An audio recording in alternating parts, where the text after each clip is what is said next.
Friends, आज हम बात करते हैं अपनी फर्स्ट बुक सामाजिक अनुसंधान यानी कि सोशल रिसर्च के बारे में। सामाजिक अनुसंधान क्या होता है? सामाजिक अनुसंधान की सोशल रिसर्च, जैसे कि स्टूडेंट आपको पता है कि मनुष्य एक सामाजिक प्राणी है। मनुष्य के अंदर एक जिज्ञासा होती है, क्या है, क्यों है, क्या कारण हो सकते हैं, एक जिज्ञासा होती है। इन प्रश्नों को खोज करने की कोशिश करता है। तो मनुष्य एक सामाजिक प्राणी है।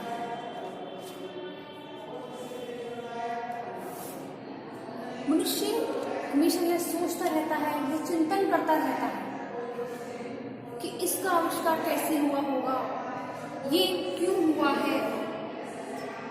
इस संसार के रहस्य को समझने का मैं काफी प्रयास करता हूँ।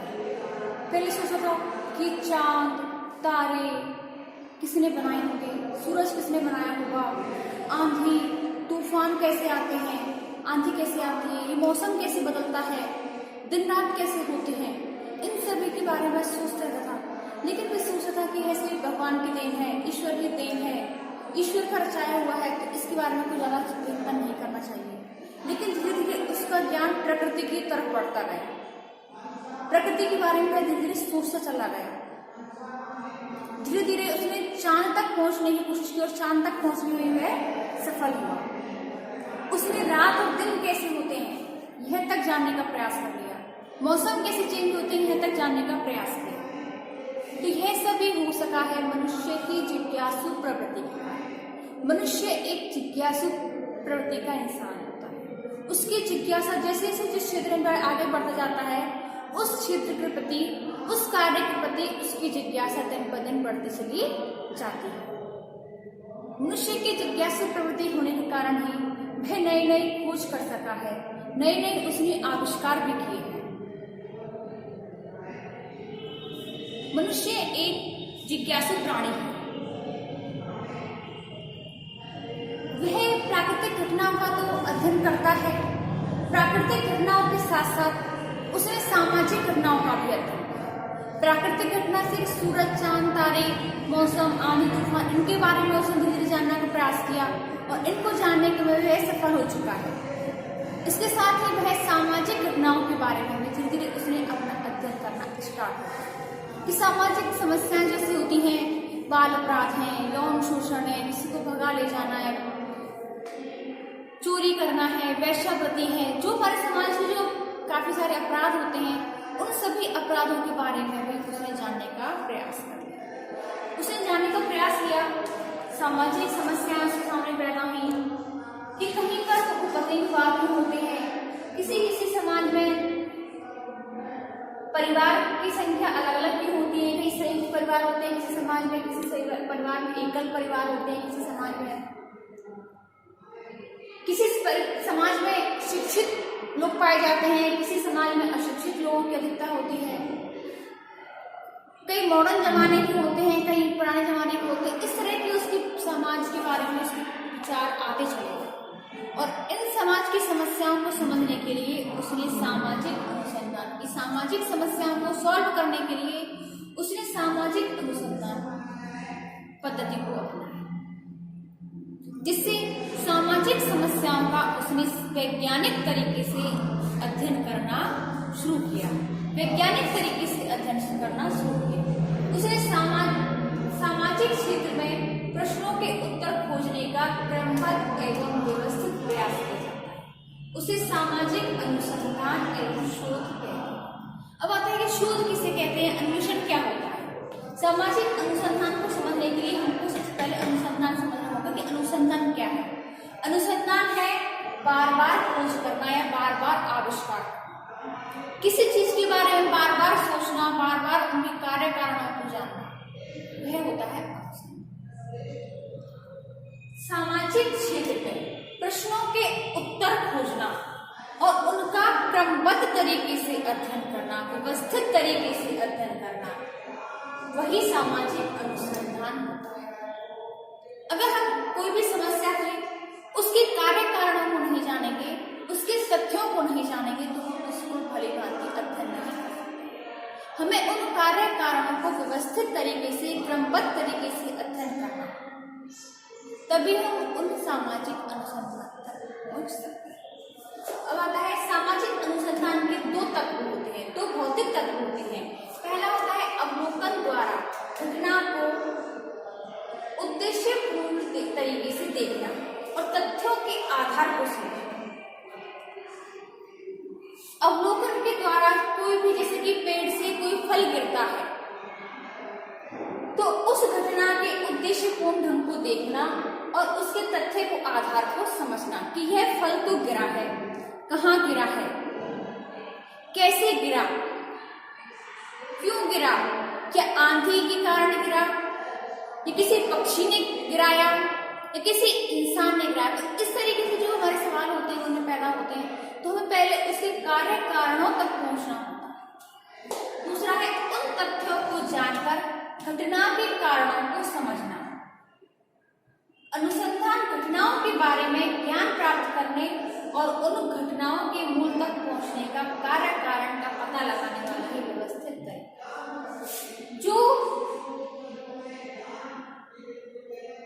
जो भी घटना होती है, जो भी समस्या होती है, उनके कार्य कारणों तक पहुंचना ही सामाजिक अनुसंधान। जब तक हम उनके कार्य कारणों तक नहीं पहुंच सकते हैं, तब तक हम उनकी समस्या का समाधान नहीं कर सकते हैं, और अवलोकन के द्वारा ही हम उस उद्देश्य तक पहुंच सकते हैं, कार्य कारणों का पता लगा सकते हैं।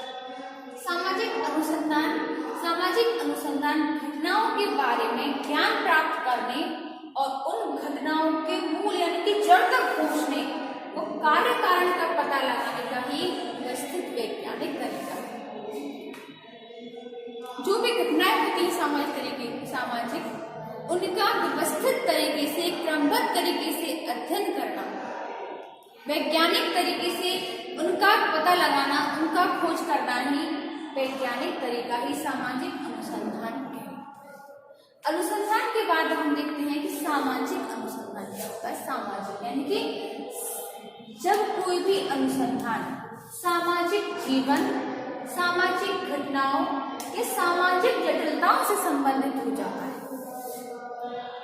तो वह सामाजिक अनुसंधान होता है। यानी कि समाज से संबंधित जो अनुसंधान होता है, वह सामाजिक अनुसंधान होता है। सामाजिक घटनाओं के बारे में जानना, उनके तथ्यों का अवलोकन करना, अनुसूची, प्रश्नावली, निरीक्षण, परीक्षण, मूल्यांकन, इन सब के द्वारा हम धीरे धीरे इनका अवलोकन करते हैं, प्रश्नावली बनाते हैं, क्या है, क्यों है, कब निकालते हैं, कैसे क्या है, तो उनका हम उत्तर निकालते हैं, उनका फिर व्यवस्थित तरीके से ज्ञान का अध्ययन करते हैं। तो इस तरीके से जो हमको जो निष्कर्ष प्राप्त होता है, वो सामाजिक अनुसंधान कहलाता है। इस सामाजिक अनुसंधान के उसमें परिभाषा दी है क्लीवेलैंड के अनुसार, सामाजिक अनुसंधान तार्किक एवं क्रमबद्ध पद्धतियों के द्वारा नवीन तथ्यों की खोज करना और पुराने जो तथ्य होते हैं उनकी परीक्षा करना, उनका सत्यापन करना, उनके संबंध के बारे में जानना, कार्य कारणों और नियमों का विश्लेषण करना ही सामाजिक अनुसंधान होता है।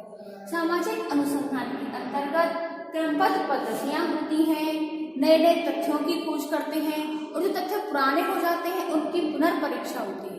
पुनर्परीक्षा होने के बाद उनको क्या है, सब सही है, क्या गलत है, इसका सत्यापन किया जाता है। इसके बाद उनमें क्या संबंध है, उनके कार्य कारण क्या रहे हैं, उनके नियमों का, इन सभी का विश्लेषण करना ही सामाजिक अनुसंधान कहलाता है। दूसरी परिभाषा आती है C.A. मूजर के अनुसार। C.A. मूजर के अनुसार सामाजिक प्रघटनाओं व समस्याओं के संबंध में नवीन ज्ञान प्राप्त करने के लिए की गई व्यवस्थित खोज ही सामाजिक अनुसंधान होती है। C.A. मूजर कहते हैं जो सामाजिक प्रघटनाएं होती हैं वो समस्याओं के संबंध में नए नए ज्ञान, आपको पता है ज्ञान का भंडार असीमित होता है, ज्ञान का कोई पता ही नहीं कि है कितना भरा हुआ है, ज्ञान असीमित है। तो ज्ञान को प्राप्त करने के लिए ही की गई व्यवस्थित खोज ही सामाजिक अनुसंधान होती है।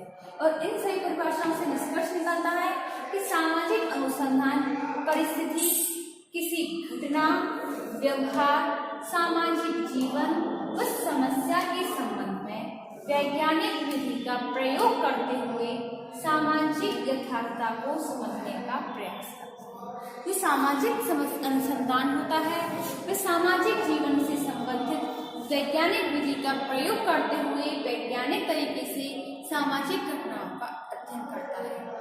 जो सामाजिक अनुसंधान होता है वो समाज के बारे में अध्ययन किया जाता है। मनुष्य एक जिज्ञासु प्राणी है, धीरे धीरे वह क्या है, क्यों है, वर्षा क्यों होती है, इसका पता लगाता है। धीरे धीरे इनका उसका अध्ययन क्षेत्र व्यापक रूप से बढ़ता चला जाता है।